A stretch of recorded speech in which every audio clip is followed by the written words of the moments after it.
आज हम बात करेंगे पीएचपी में नंबर्स और नंबर्स की फंक्शंस। तो नंबर्स तो हम ऑलरेडी पढ़ भी चुके हैं, लेकिन दोबारा भी रिवाइज होगा। और उसके साथ नंबर की जो फंक्शंस है वो क्या है, तो आइए हम देखते हैं। देखिए, नंबर्स तो दो किस्म के हैं यहीं पर, एक वो है फ्लोट नंबर और एक है इंटीजर नंबर। तो पहले हम इंटीजर को देखते हैं। मिसाल के तौर पर मैं एक वेरिएबल बनाता हूँ और लिखता हूँ कि नंबर, और इसमें कुछ वैल्यू असाइन करता है, मिसाल के तौर पर 20। तो ये जो हमारे पास यहीं पर है, ये क्या है, ये एक इंटीजर वैल्यू है। अगर मैं यहीं पर लिखूँ मिसाल के तौर पर फ्रैक्शन, यानी वैसे एक नाम दे दिया और यहीं पर लिखूँगा कि 5.76, तो ये हमारे पास क्या है, फ्लोटिंग वैल्यू है। तो ये तो है, हम ऑलरेडी इसको डिस्कस भी कर चुके हैं वेरिएबल्स में। अब हम बात करते हैं कि इसकी जो फंक्शंस है वो हमारे पास कौन कौन सी अवेलेबल है। तो अगर मैं यहीं पर करूँगा एको और यहीं पर लिखूँगा ABS हम यूज़ करते हैं एब्सोल्यूट के लिए। मिसाल के तौर पर मैं चाहता हूँ कि जो -255 की जो एब्सोल्यूट वैल्यू होगी वो क्या होगी। तो जाहिर सी बात है कि इसको माइनस ख़त्म करेगा और 255 ही हमें डिस्प्ले करेगा। तो ये हम देखते हैं, लोकल होस्ट मेरे पास जो है, मेरा वेब ऑन है और यहीं पर मैं चलता हूँ, यहीं पर है। तो यहाँ पर देखिए 255 एब्सोल्यूट वैल्यू हमें शो कर रहा है ABS फंक्शन की थ्रू। अब हम बात करते हैं कि पावर, तो मैं आपको दिखा भी देता हूँ। यहीं पर पावर क्या करता है, POW हमने लिखना है और एंटर। यहाँ पर हमारी जो है होती है बेस और यहाँ पर होता है एक्सपोनेंट यानी पावर। तो मैं बेस लिखता हूँ, मिसाल के तौर में चाहता हूँ कि 2 पावर जो है 3 क्या आएगा। तो जाहिर सी बात है, यानी 4 जो है 3 टाइम क्या आएगा। तो मैं यहीं पर जैसे रिफ्रेश करूँगा और यहाँ पर देखिए 64 हमें दिखा रहा है, यानी इसकी पावर हमें दिखा रहा है, किसकी पावर, 4 की पावर। इस तरीके से हम स्क्वायर रूट को भी कर सकते हैं। अगर अब मैं यहीं पर लिखूँ SQRT यानी स्क्वायर रूट, किस चीज़ का स्क्वायर रूट। मिसाल के तौर पर मैं चाहता हूँ कि मैं 50 का स्क्वायर रूट मालूम करूँ कि 50 का स्क्वायर रूट क्या होगा। तो मैं यहीं पर रिफ्रेश करूँगा और देखूँगा, तो यहाँ पर देखिए इन्होंने इसकी स्क्वायर रूट यहीं पर दे दी है। इस तरीके से जो है हम रेंडमली नंबर भी जनरेट कर सकते हैं, RAND। अगर मैं यहीं पर लिखूँ और मैं रिफ़्रेश करूँ, मैंने कुछ भी नहीं दिया है और मैं इसको यहाँ पर रिफ़्रेश करूँ, तो यहाँ पर देखिए अगर मैं जब भी रिफ़्रेश करूँ तो यहाँ पर देखिए ये रेंडमली ही जनरेट कर रहा है। लेकिन अगर मैं चाहता हूँ कि मैं यहीं पर कुछ नंबर्स दूँ कि उससे लेकर उसके दरमियान जनरेट करें, तो मैं मिसाल के तौर पर 1 से लेकर 10 तक जनरेट करें। तो इसको रिफ़्रेश करके देखते हैं, तो यहाँ पर देखिए 1 से लेकर 10 तक ही जनरेट कर रहा है। तो इस तरीके से आप अपनी नंबर्स भी दे सकते हैं। ये अक्सर हम जो पासवर्ड्स वगैरह की चीज़ों के लिए यूज़ करते हैं, तो इस रेंज को हम यूज़ कर सकते हैं दोनों तरीक़ों से। ओके, तो अब हम यहीं पर एक बार करते हैं जो है, इसको मैं मिटा, तो FMOD क्या करता है कि जिसको हम रिमाइंडर कहते हैं यानी मॉडुलस, उसी को वो करता है, फाइंड करता है। मिसाल के तौर पर यहीं पर मैं x की वैल्यू दूंगा और यहीं पर y की।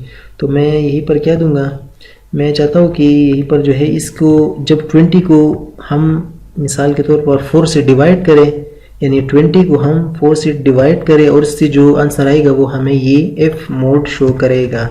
तो हम रिफ़्रेश करते हैं और जैसे ही मैं इसको रिफ़्रेश करूँगा तो यहाँ पर देखिए 0, क्यों, क्योंकि पूरा डिवाइड हो चुका है। अगर आप देखिए तो 4 5 20 आता है, तो यानी इसको इसी 0 ही रिमाइंडर रहता है। अगर मैं यहीं पर मिसाल के तौर पर 24 करूँ, तो अब हम यहाँ पर रिफ़्रेश करता हूँ, अब भी 0 है, सॉरी 25 कर देता हूँ और रिफ़्रेश करता हूँ, तो यहाँ पर देखिए 1 रिमाइंडर आ रहा है। क्यों, क्योंकि 24 तो पूरा इस पर डिवाइड होता है, लेकिन उससे रिमाइंडर क्या आता है, 1।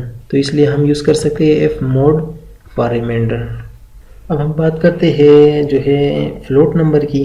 तो मैं यहीं पर मिसाल के तौर पर यहीं पर एक वेरिएबल बनाऊंगा, इसको मैं दे देता हूँ जैसे फ्लोट, वैसे एक वेरिएबल नाम है, और यहीं पर लिखूँगा 3.67। और अब मैं यहीं पर क्या करूँगा, एको करूँगा किस चीज़ को, यहाँ पर एक चीज़ है जिसको हम कहते हैं राउंड, यानी राउंड करती है नंबर को। तो मैं यहीं पर क्या लिखूँगा कि फ्लोट को राउंड करो, लेकिन उसके बाद कितनी डिजिट्स डेसिमल यानी इस पॉइंट के बाद कितने डिजिट्स हमें चाहिए। तो अगर मैं 1 लिखूँ यहीं पर तो इसका मतलब क्या हुआ कि वो हमें शो करेगा 3.6 यानी 7 हमें शो नहीं करेगा। इसको हम चेक करते हैं। जैसे मैं इसको रिफ्रेश करूँगा तो यहीं पर तो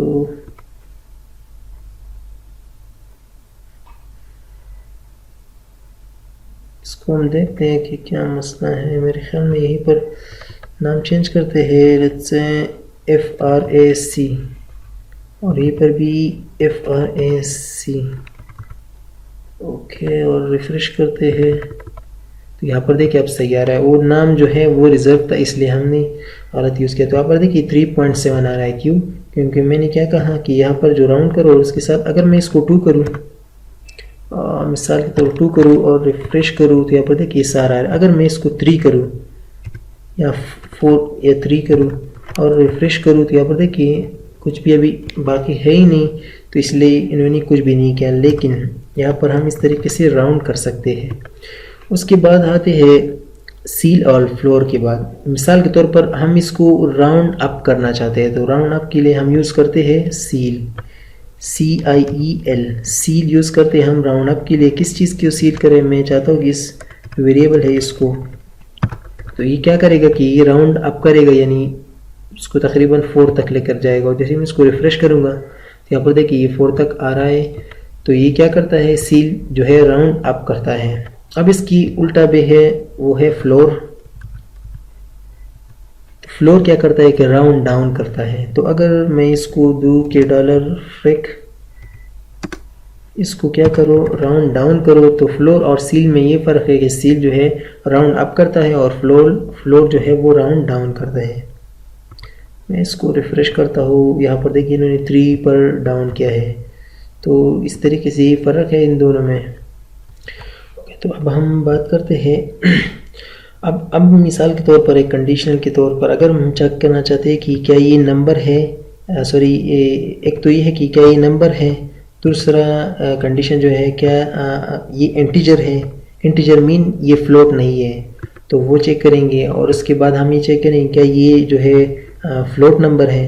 तो इन तीनों को हम चेक करते हैं। तो पहले मैं इसको चेक करता हूँ कि इसके लिए हम जो फंक्शन यूज़ करते हैं वो है इज़ अंडरस्कोर फ्लोट। तो मैं चाहता हूँ कि हम फ्लोट को चेक करें कि क्या ये नंबर, ये वेरिएबल इस वेरिएबल में क्या जो भी नंबर है क्या वो फ्लोट है, यानी इज़ अंडरस्कोर फ्लोट। अगर ये फ्लोट है तो ये हमें 1 शो करेगा, अगर फ्लोट नहीं है तो हमें कुछ भी शो नहीं करेगा। तो इस तरीके से मैं जब भी इसको रिफ्रेश करूँगा तो यहाँ पर देखिए हमें 1 शो कर रहा है। इसका मतलब है कि ये फ्लोट है। अगर मैं इसको यहीं से डेसिमल को ख़त्म करूं और फिर चेक करूं कि इज़ इट फ्लोट, तो इसको रिफ्रेश करते हैं तो अभी हमें कुछ भी नहीं दिखेगा। क्यों? क्योंकि ये जो है फ्लोट नहीं है। तो इस तरीके से हम इसको भी चेक कर सकते हैं। अगर मैं चाहता हूं कि क्या ये इज़ इट INT, तो INT को भी हम यूज़ कर सकते हैं। और यहीं पर फ्रिक और तो अब मैं यहाँ पर क्या चेक कर रहा हूँ कि is underscore int mean integer, क्या ये वेरिएबल वाला यानी ये वेरिएबल वाला जो वैल्यू है क्या वो इंटीजर है। अगर है तो ये हमें 1 रिटर्न करेगा। तो मैं इसको रिफ्रेश करता हूँ, यस इट इज़। अगर मैं यहीं पर इसको फ्लोट बनाऊँ और सेव करूँ तो यहाँ पर देखिए ये हमें कुछ भी शो नहीं करेगा। फिर यहाँ पर देखिए क्यों? क्योंकि ये जो है अभी फ्लोट बन गई है, ये नंबर जो है अभी फ्लोट है। और हम क्या चेक कर रहे हैं कि क्या ये जो है इंटीजर है। अगर इंटीजर है तो हमें शो करो 1। तो इससे 1 अब आगे इसको फिर यूज़ कर सकते हैं कंडीशनल स्टेटमेंट में। अब इसके बाद जो एक लास्ट वाला है इसको हम कहते हैं न्यूमेरिक। न्यूमेरिक मीन क्या ये नंबर वाला है, चाहे वो फ्लोट हो या जो भी हो। तो हम इसको चेक करते हैं। अगर ये स्ट्रिंग हुई तो फिर हमें कुछ भी शो नहीं करे। पहले हम इसको चेक करते हैं क्या ये न्यूमेरिक है, तो ये पर चेक करेंगे यस। अगर मैं यहीं पर लिखूँ इसको ये पर कुछ स्ट्रिंग दे दूँ, इसको कुछ स्ट्रिंग में डाल दूँ यहीं पर, यानी डबल कोट्स में स्ट्रिंग बन जाएगा। और यहाँ पर हम चेक करें कि इज़ न्यूमेरिक, तो यहीं पर इसको चेक करते हैं। और मैं इसको रिफ्रेश करूँगा तो यहाँ पर देखिए फिर भी हमें 1 ही दिखाई दे रहा है। अच्छा, यहीं पर इसको हम स्ट्रिंग लिखते हैं और अब रिफ्रेश करते हैं, यानी रिफ्रेश किया तो यहाँ पर देखिए अभी कुछ भी नज़र नहीं आ रहा। क्यों? क्योंकि हमने जो है पर देखिए ये जो है ये स्ट्रिंग है यानी कि अल्फ़ाबेट्स है। अगर ये नंबर्स है तो कुछ कंडीशन में अगर आपने देखा तो डबल कोट्स के अंदर भी नंबर को ही चेक करता है। ये स्ट्रिक्टली जो है चेक करता है क्या ये नंबर है, अगर नंबर है तो वो हमें शो करता है।